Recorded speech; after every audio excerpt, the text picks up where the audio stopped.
ॐ नमो भगवते वासुदेवाय नमः। ॐ सीतारामाय नमः।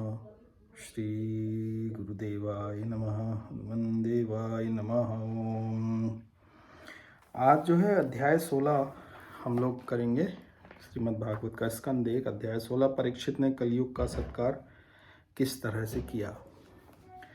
सूत उवाच ततः परीक्षित द्विजवर्य शिक्षया महीं महाभागवशासः यथा ही सूत्याम अभिजात कोविदः समादिशन विप्र महत् गुण तथा। सूत गोस्वामी जी ने कहा कि हे विद्वान ब्राह्मणों, तब महाराज परीक्षित श्रेष्ठ द्विज ब्राह्मणों के आदेशों के अनुसार महाभगवत भक्त के रूप में संसार पर राज करने लगे।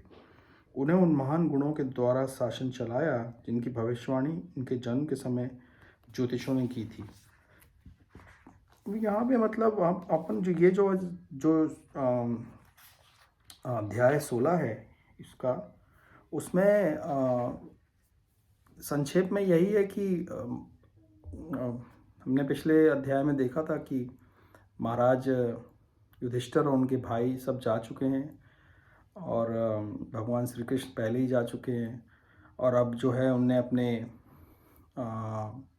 पपौत्र को पूरा राज्य देकर फिर वो उनको देके जा चुके हैं। तो परीक्षित महाराज अभी इस वक्त राज्य चला रहे हैं और कलयुग का आगमन होने वाला है। मतलब भगवान के जाने के बाद कलयुग आ गया, और कलयुग उस वक्त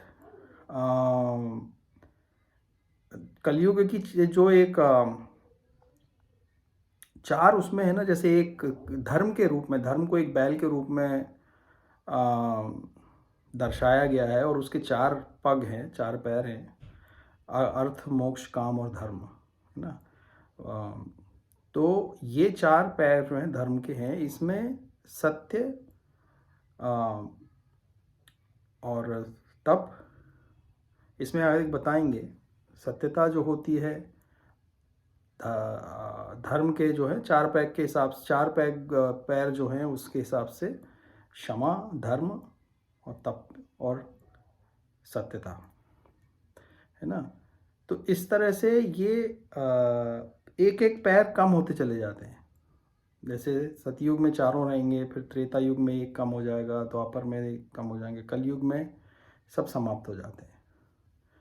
और एक धर्म को एक बैल के हिसाब से दर्शाया गया, और यही कलयुग जब आता है तो वो इसमें एक दृश्य आता है कि एक व्यक्ति जो है वो उस बैल को मार रहा है और फिर उसको महाराज रोकते हैं।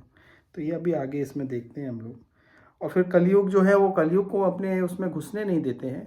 तो हम लोगों को भी कोशिश यही करनी चाहिए कि हम अपने घर में कलयुग को ना घुसने दें।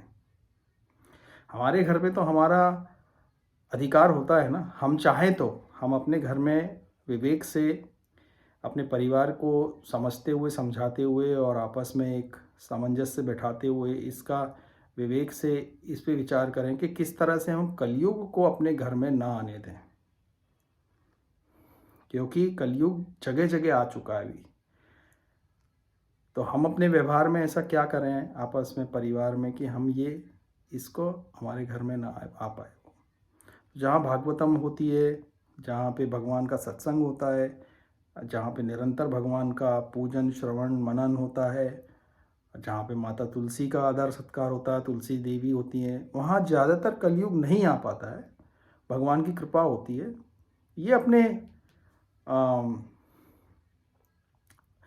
जो ऋषि मुनि हैं और जो ग्रंथ हैं हमारे, जो शास्त्र हैं, उनमें भी कई जगह आता है, सत्संग में भी लोग बताते हैं कि किस तरह से आप कलयुग को दूर रख सकते हो और संसार सागर में से पार हो सकते हैं।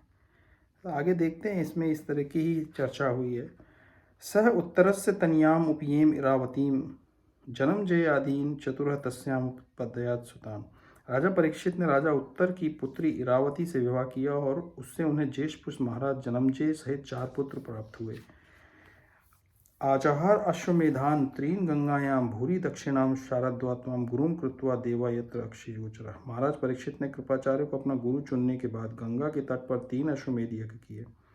उन्हें आगंतुकों एवं निमंत्रितों को पर्याप्त दक्षिणा देकर संपन्न किया गया। इन यज्ञों में सामान्य लोग भी देवताओं का दर्शन पा सके। निज ग्रहो जसा वीर कलिम दिग्विजय क्वचित नृपलिंग धर्म शूद्रम घ्नतम गोमिथुनम पदा।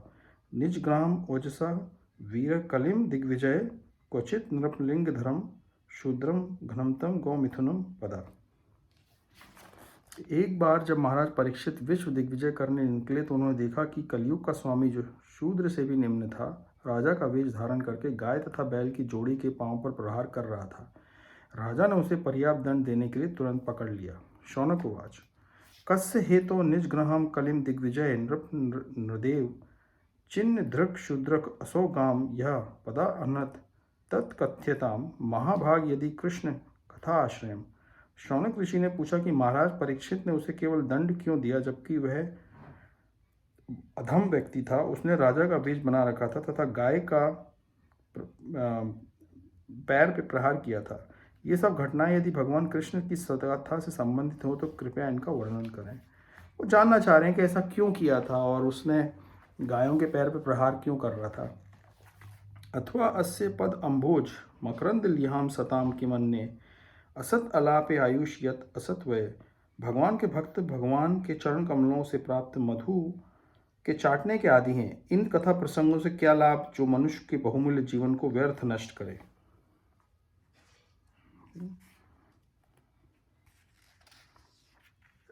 ये कहने का मतलब है कि ऐसा जब भगवान के सारे भक्तों को भगवान की कथा में आस्वादन आता है तो ये एक प्रसंग में क्यों रुचि लेना जबकि इस प्रसंग से कुछ हमको कुछ लाभ होगा, इसीलिए उसमें ऐसा बताया गया है कि शुद्र आयुषाम नृणाम अंग मर्त्यनामृतम इक्षाताम यही उपहूत भगवान मृत्यु शामित्र कर्मणि। हे सूत गोस्वामी, मनुष्यों में से कुछ ऐसे हैं जो मृत्यु से मुक्ति पाने और शाश्वत जीवन प्राप्त करने के इच्छुक होते हैं। वे मृत्यु के नियंत्रक यमराज को बुलाकर वध किए जाने की क्रिया से बच जाते हैं।